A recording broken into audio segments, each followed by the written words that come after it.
o meu recurso de louvor a Deus eram os discos de vinil. Então eu, quando juntava algum dinheiro, comprava disco de vinil. E numa vitrola, tinha a eletrola e a vitrola, antes dos 3 em 1.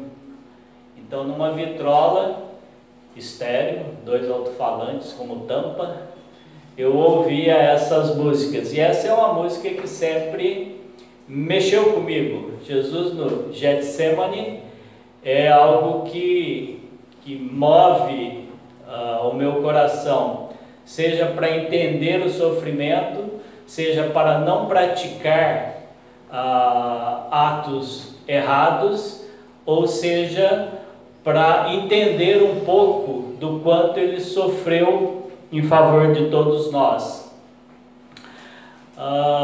Então Getsemane é até fácil de saber o original dela, porque é só separar ali o Get do Semane, que dá para entender como é ela no original. Então, se você quer falar uma palavra no grego antigo aí, fala Getsemane, que você está falando a mesma que nós falamos no português. E a ideia nossa aqui hoje é estudar um pouco sobre esse jardim da solidão, a solidão de Cristo e o que podemos aprender neste jardim.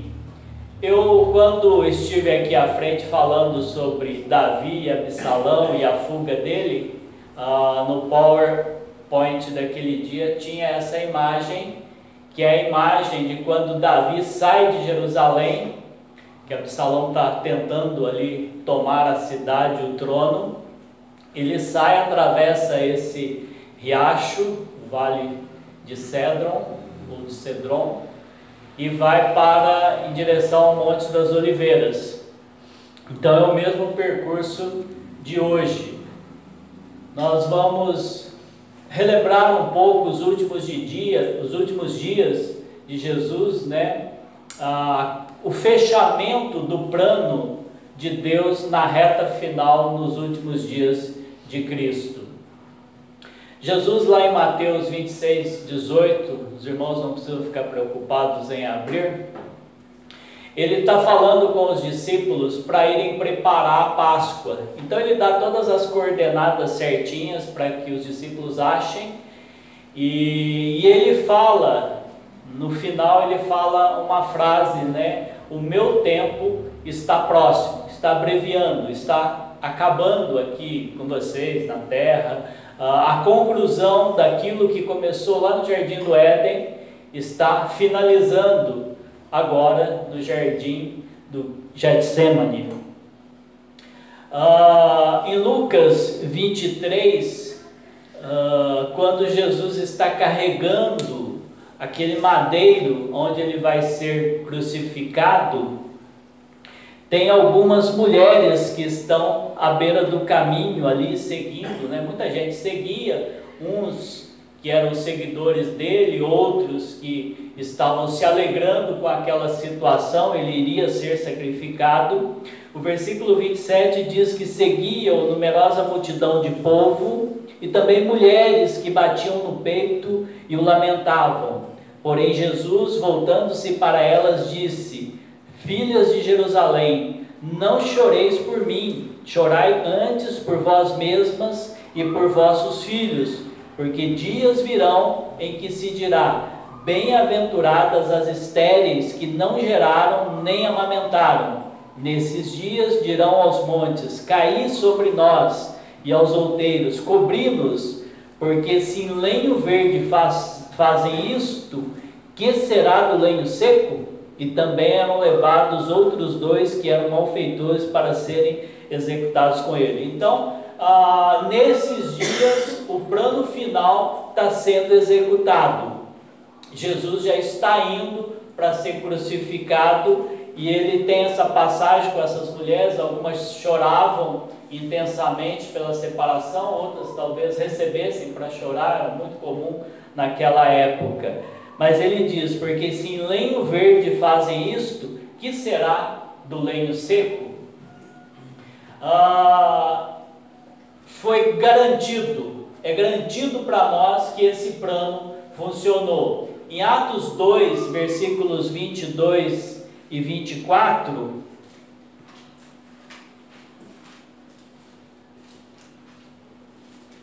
no discurso de Pedro, lá no cenáculo, ele diz: varões israelitas, atendei a estas palavras.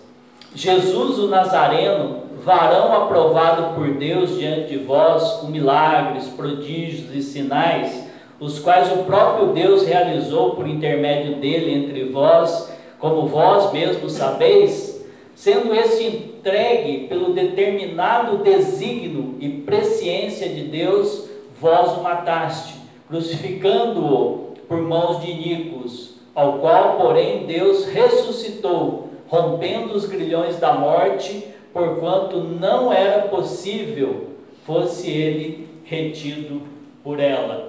Então aqui Pedro já está dizendo, fala, olha, aquele que vocês não receberam, ao contrário, mataram, ele morreu como Deus havia determinado. Então o plano é completo, funcionou, fechou, e tem provas disso. 1 Coríntios 15, versículo 6, 1 Coríntios capítulo 15, versículo 6, o apóstolo Paulo diz, no versículo 5 fala, vamos começar no 3, antes de tudo vos entreguei o que também recebi, que Cristo morreu pelos nossos pecados segundo as Escrituras, e que foi sepultado e ressuscitou ao terceiro dia, segundo as Escrituras, e apareceu a Cefas e depois aos 12. Versículo 6 diz que depois foi visto por mais de 500 irmãos de uma só vez, dos quais a maioria sobrevive até agora, porém alguns já dormem. Ele continua o relato dessas aparições. Mas qual a importância disso que Paulo fala, dele ter aparecido aos 500 de uma só vez? Num grupo de pessoas, em programas de televisão é fácil ver isso, algumas pessoas podem ser manipuladas ou hipnotizadas, digamos assim. Antigamente iam alguns caras para fazer as pessoas comerem cebolas, e tinham pessoas que comiam cebola, mas não era todo mundo que comia cebola.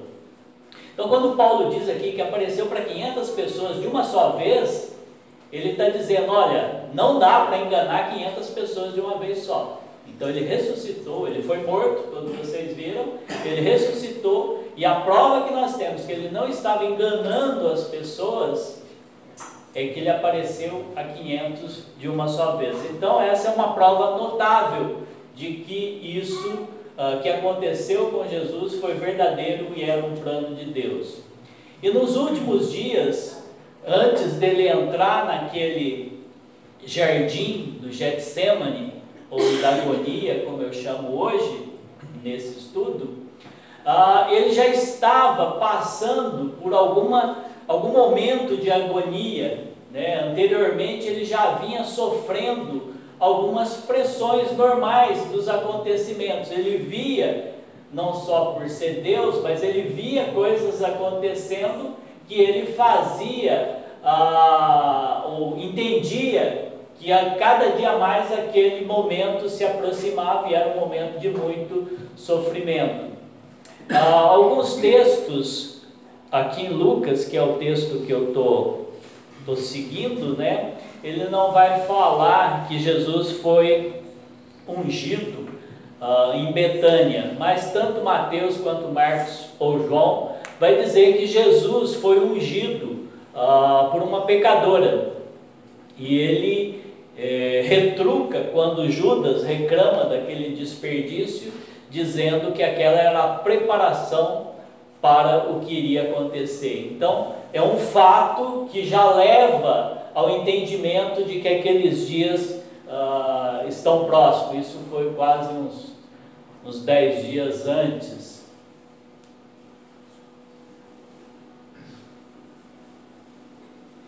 Um outro fato que aconteceu é a indicação do traidor. Deixa eu ver se não pulou muito uma vez aqui que está enroscando.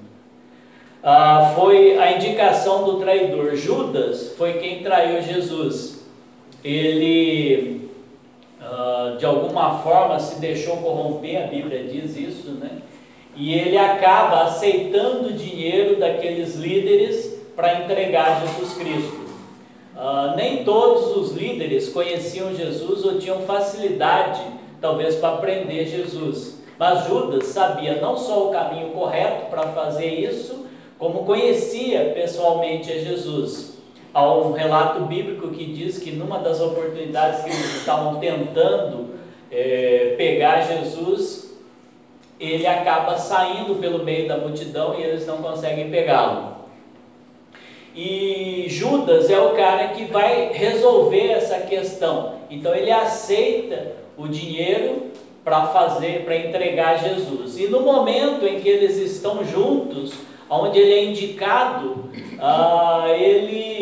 Jesus está falando que alguém vai trair, né? E Pedro fala: por acaso sou eu, mestre? Né? Ele é até hipócrita em relação à situação. Ele já tinha até recebido dinheiro e ele tenta desconversar. Então, era também um dos momentos de agonia de Jesus em saber que a situação era contrária àquilo que seria o procedimento de um ser humano normal. E também ele reúne todos os discípulos e ele fala que desejou ardentemente estar junto com eles nesse momento. E ele faz a transição do que nós fizemos aqui hoje. Ele termina a comemoração da Páscoa, que apontava para ele, e inicia a primeira ceia, que é o que vai relembrar dele, e nós fazemos até o dia de hoje, como fizemos em especial nessa noite. Então esse era o momento da transição e ele sabia que isso daí já era um ato final. Também entre os discípulos, em meio a toda aquela agonia, eles estão discutindo quem deveria ocupar uma posição melhor entre eles. E Jesus tem que lidar com essa situação, e isso é relatado no Evangelho de Lucas, mas no Evangelho de João é mencionado de alguma forma esse fato, e Jesus passa a lavar os pés dos seus discípulos para mostrar a eles a importância de não querer se projetar como maior. Talvez nem todos saibam, mas o ato de Jesus lavar os pés de seus discípulos era o que tinha de mais serviçal na época. As pessoas que tinham um pouco mais de poder aquisitivo na época, eles tinham pessoas na porta de suas casas para receber os visitantes. Eram estradas de terra, as pessoas não tinham transporte, nem público, nem pessoal, era raro isso aí. Então as pessoas sujavam os pés. Imagina uma sandália andando numa estrada de terra com poeira, então fica aqueles vergão marrom, alguns mais preto, né? Quando o camarada chega na casa que ele vai visitar, então já tinha um serviçal na porta para lavar os pés, para que ele fosse comer ou ser recebido pelo seu senhor.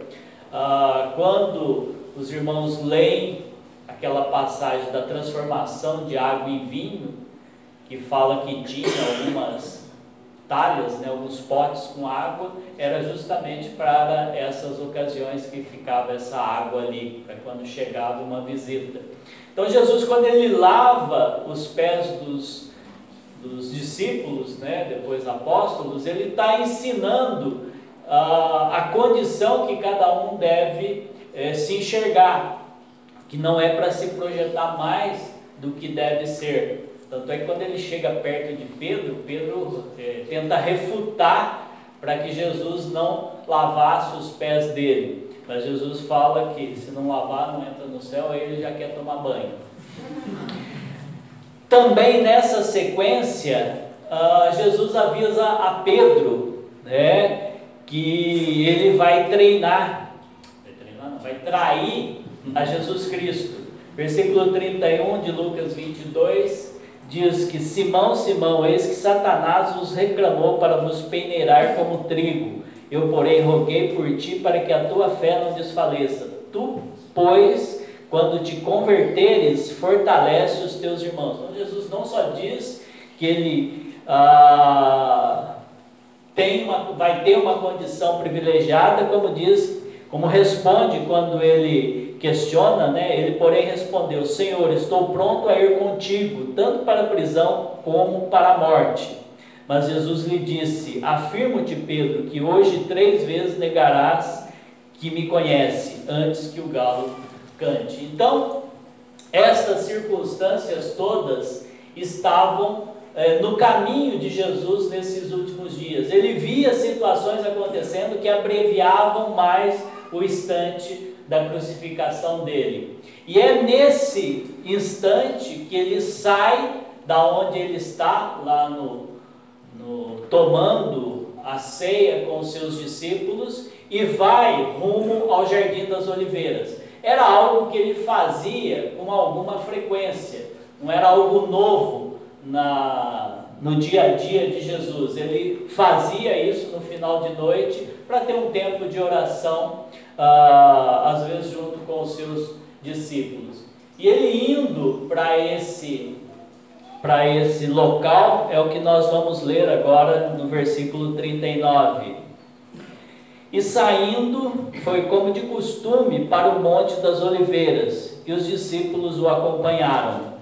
Chegando ao lugar escolhido, Jesus lhes disse: orai para que não entreis em tentação. Ele, por sua vez, se afastou cerca de 1 tiro de pedra e de joelhos orava, dizendo: Pai, se queres, passa de mim este cálice. Contudo, não se faça a minha vontade, e sim a tua. Então lhe apareceu um anjo do céu que o confortava. E estando em agonia, orava mais intensamente, e aconteceu que o seu suor se tornou como gotas de sangue caindo sobre a terra. Levantando-se da oração, foi ter com os discípulos e os achou dormindo de tristeza, e disse-lhes: por que estáis dormindo? Levantai-vos e orai, para que não entreis em tentação. Essa passagem também está em Marcos 14 e Mateus 26. Alguns acréscimos de uma e outra. Eu optei por Lucas por causa dessa passagem que fala do suor como gotas de sangue caindo de Jesus. Põe um outro vídeo para mim.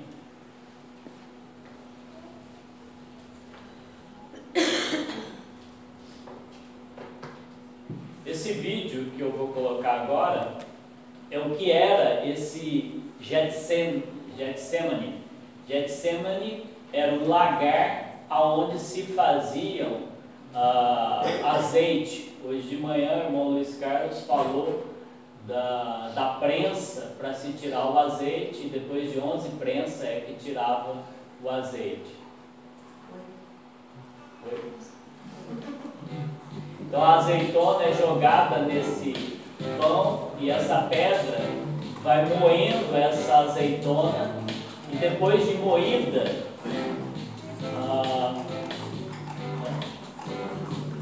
acende a luz.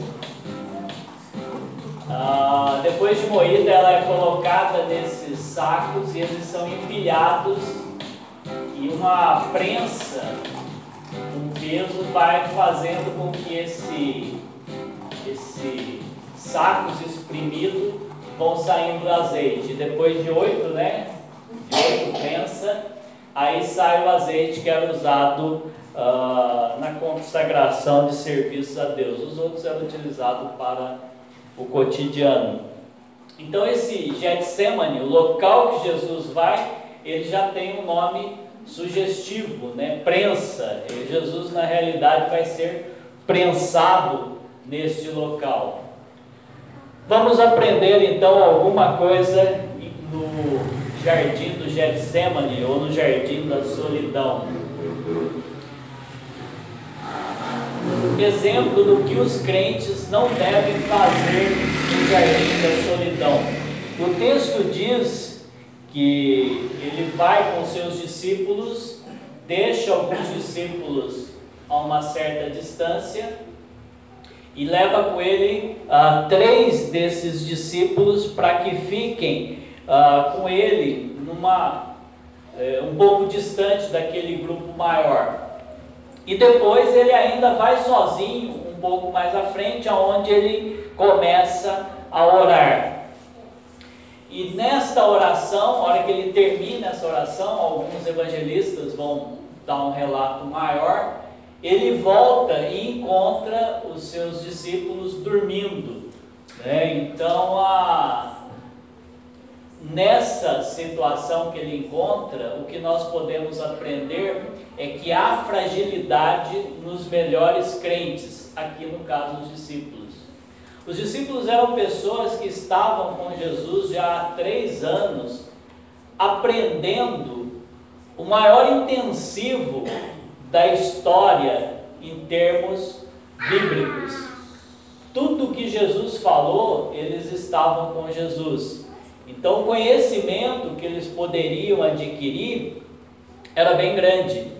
No entanto, eles estavam com seus físicos cheios de sono, cansados. E para ilustrar esse cansaço, o que poderia produzir esse cansaço, eu vou lá para a primeira carta de João, capítulo 2, versículos 16 e 17.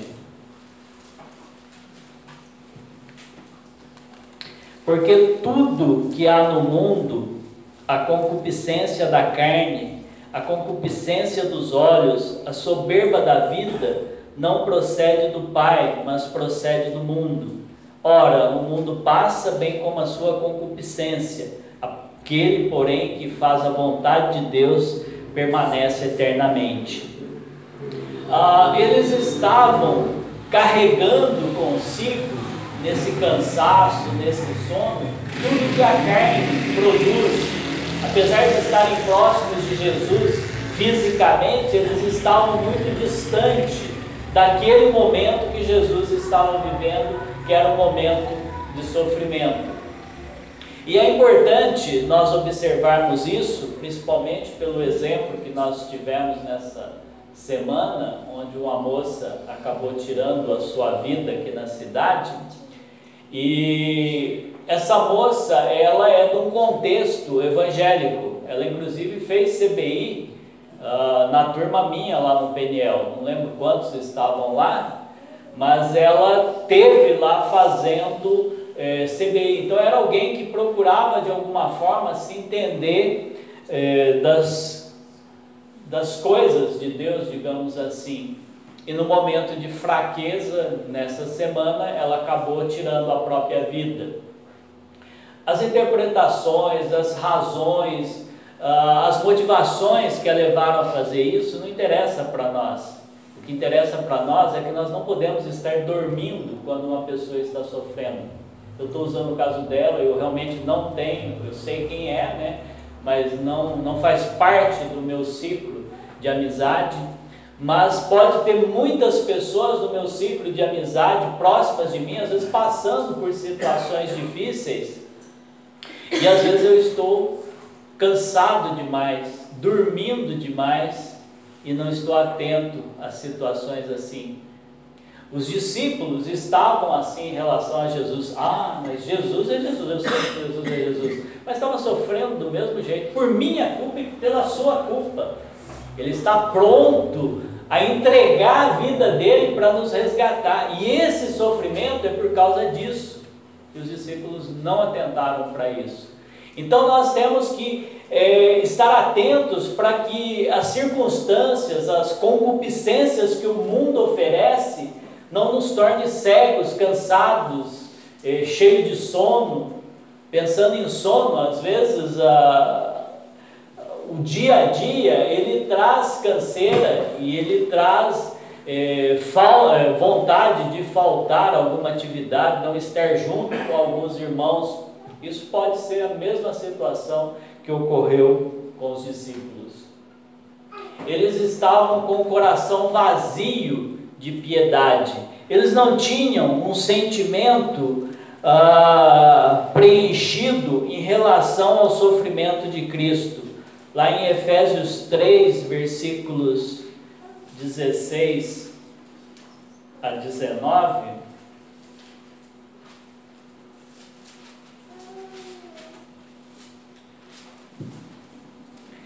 diz: para que segundo a riqueza da sua glória vos conceda que sejais fortalecidos com poder mediante o seu Espírito no homem interior, e assim habite Cristo no vosso coração pela fé, estando vós arraigados e alicerçados em amor, a fim de poderdes compreender com todos os santos qual é a largura e o comprimento e a altura e a profundidade, e conhecer o amor de Cristo que excede todo entendimento, para que sejais tomado de toda a plenitude de Deus.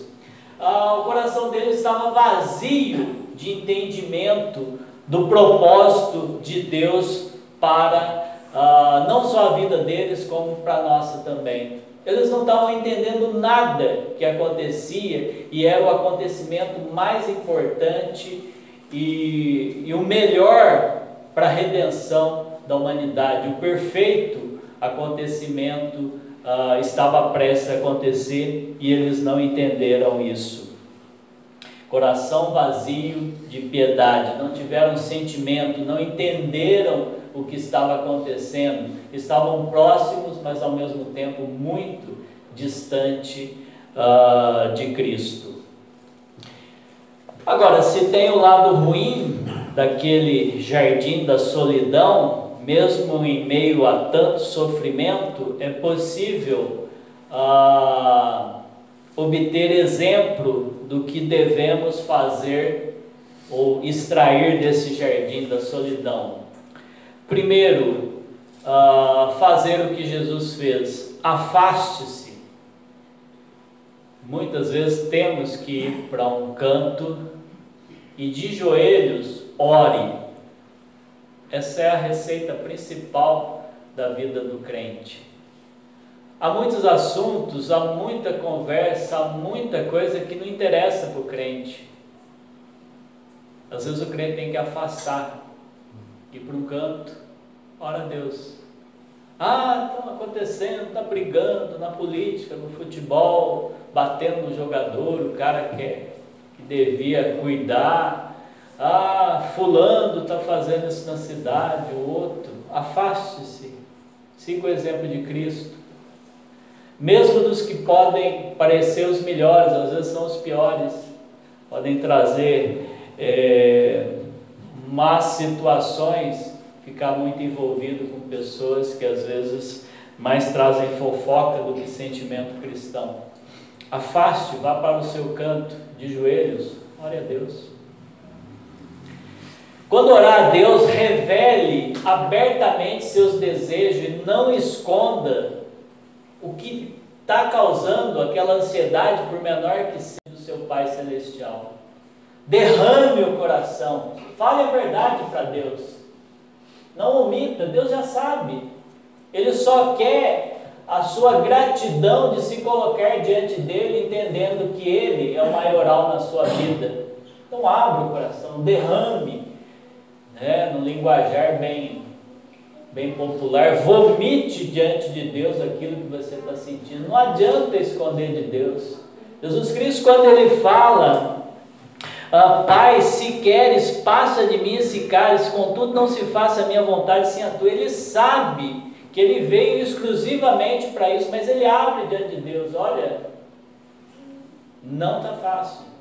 Se Jesus fez isso, por que nós vamos ficar relutando em achar que somos melhores e que não precisamos dizer que o momento não é bom para nós? Nós estamos às vezes num vale de solidão e nós temos que agir assim.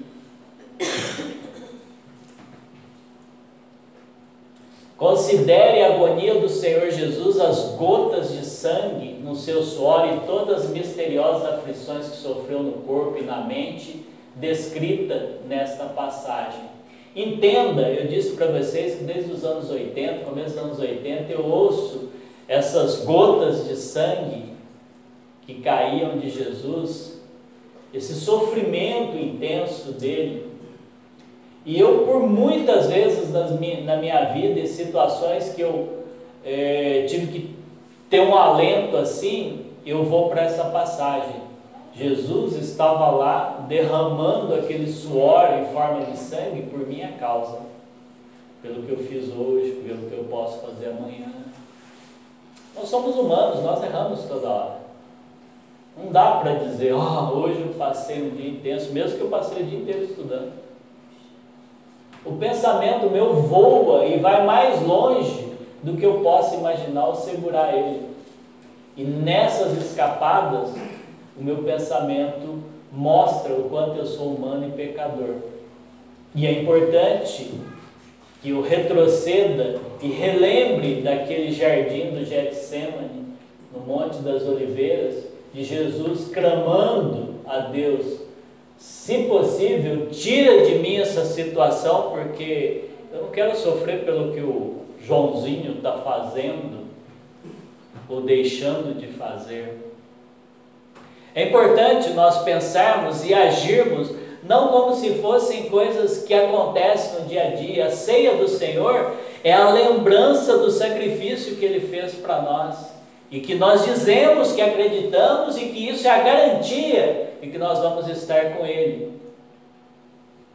Mas às vezes cai no dia a dia, por mais que o João Escapim chegue aqui e passe um mini plano da salvação, nós tomamos, vamos embora. Alguns até saem mais encorpados, né? Tomei a ceia do Senhor hoje. Lembrem-se, Jesus derramou gotas de sangue no seu suor. Isso é um fato médico explicado, não é minha área.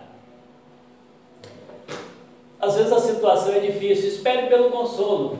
Vai que Deus agracia de você e manda um anjo que nem mandou para Cristo. Imagina o sofrimento de Cristo, a intensidade daquilo, em nosso favor até, que um anjo vem consolá-lo. Jesus é o Cristo, o Deus encarnado que nos traz salvação. E o sofrimento era tão intenso que um anjo veio consolá-lo. Se você está sofrendo, se abriu diante de Deus, considerou todas as promessas divinas, espere em Deus, quem sabe Ele pode fazer um milagre para você. Como nos vemos no jardim da solidão? Como eu disse, né, que Pedro, Tiago e João passaram por uma situação chata, né? Jesus orando e eles dormindo. Será que nós também estamos dormindo igual Pedro, Tiago e João? Estavam próximos de Jesus, estavam na pior época de Jesus, estavam nos dias finais de Jesus e não entendiam nada que estava acontecendo. Às vezes nós também.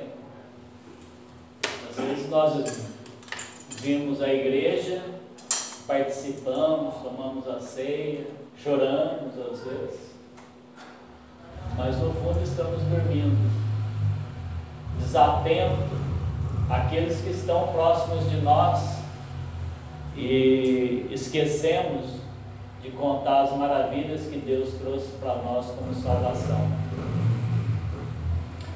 Ou estamos na solidão do jardim como um anjo consolador. Jesus sofria, um anjo veio consolá-lo. Tem pessoas sofrendo, talvez você possa ser o anjo da oração respondida. Talvez você possa trazer conforto para alguém. É comum verem pessoas ansiosas, sofrendo, seja por questões familiares, questões financeiras ou profissionais, e às vezes ficamos apáticos. Aliás, às vezes tentamos até fugir da situação. Não é nada não, já que melhora. Ou por sermos espirituais demais, não, calma, Deus vai te ajudar. Às vezes Deus colocou a situação para você ajudar, ser o anjo consolador da situação. Eu leio essa passagem há muito tempo e ela sempre me incomoda. As passagens bíblicas me incomodam, mas às vezes podemos estar lendo a palavra de Deus desatento, só para, de repente, o pastor perguntar: e aí, tem feito devocional? Tem. Que texto você leu? Opa, Lucas 22 hoje. Na ponta da língua. Mas se começar a perguntar mais, às vezes não vai saber. Ah, o irmão trouxe um versículo, aí fala o versículo. Aí o irmão vai lá do Salmo, né, aquele que está na mente. Às vezes é um leitor desatento às coisas que estão acontecendo. Mas você pode ser um leitor fiel ao resultado que a palavra de Deus pode dar à nossa vida. Leia, procure o cruzamento de informação. A Bíblia, ela pode não ser precisa em algumas datas ou alguns números, e isso daí é a alegria daqueles que tentam anular a grandeza de Deus. Mas a espinha principal, a espinha vertebral da Bíblia, digamos assim, ela não erra. Ela vem desde o Éden até Apocalipse com as informações precisas. E essas informações, elas são para a nossa salvação, para o entendimento que o homem lá no Éden desafiou uma ordem de Deus, desobedeceu, e a hora que ele come daquele fruto, ele é separado de Deus, ele é cortado da presença de Deus, e ele fica impossibilitado de chegar até Deus.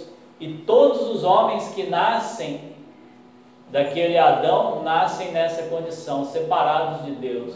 E por sermos criaturas, nós nunca vamos chegar até Deus pelas nossas próprias forças, é impossível. Aí Deus resolve, na sua infinita misericórdia, se tornar um de nós, tornou-se um de nós, encarnou na pessoa de Jesus Cristo. E Jesus Cristo veio, e nesse momento, nesse jardim, ele sofreu, entregou a sua vida, quando ele diz: contudo, não se faça a minha vontade, e sim a tua. Ele está dizendo: olha, eu estou morrendo pelo Joãozinho e pelos outros crentes que virão, para trazer salvação a ele, porque ele não pode. E aí eu, como leitor fiel a esse texto, entendendo que isso é verdadeiro, e que a Bíblia é a palavra de Deus, e se eu quero dizer em algum momento que eu acredito em Deus, eu tenho que acreditar que Ele só fala através da Bíblia. Eu me agarro nesse resultado que é a morte de Cristo, porque eu sozinho não chego até Deus, mas Deus se tornou homem, e agora eu falo com Ele, porque Ele é homem através de Jesus Cristo, e Ele é Deus, Ele fala com Deus através de Jesus Cristo. Então é a ligação que eu tenho até Deus, para chegar até Deus, eu me agarro nela, e eu sou fiel a essa leitura, e eu aguardo o resultado, creio nesse resultado, e aguardo o resultado, que é estar para sempre diante de Deus. Minha oração final eu emprestei do apóstolo Paulo, e é o texto que nós lemos já lá em Efésios, capítulo 3, versículos 14 até o 21 agora. O apóstolo Paulo, ele tem essa ansiedade que entendamos a riqueza dessa glória de Deus, e que Cristo habitando em nós, nós compreendamos com todos os santos qual é a largura, o comprimento, a altura e a profundidade desse ato de Cristo. Então, versículo 14 é a minha oração de encerramento até o versículo 21. Por esta causa, me ponho de joelhos diante do Pai, de quem toma o nome toda a família, no céu como sobre a terra, para que, segundo a riqueza da sua glória, vos conceda que sejais fortalecidos com poder mediante o seu Espírito no homem interior. E assim, habite Cristo no vosso coração pela fé, estando vós arraigados e alicerçados em amor, a fim de poderdes compreender com todos os santos qual é a largura e o comprimento e a altura e a profundidade, e conhecer o amor de Cristo, que excede todo entendimento, para que sejais tomados de toda a plenitude de Deus. Ora, aquele que é poderoso para fazer infinitamente mais do que tudo quanto pedimos ou pensamos, conforme o seu poder que opera em nós, a Ele seja a glória na Igreja e em Cristo Jesus, por todas as gerações, para todos sempre. Amém. Muito obrigado aos irmãos.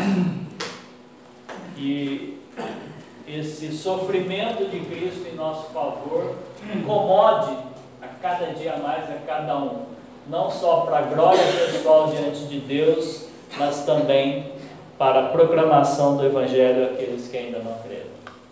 Obrigado.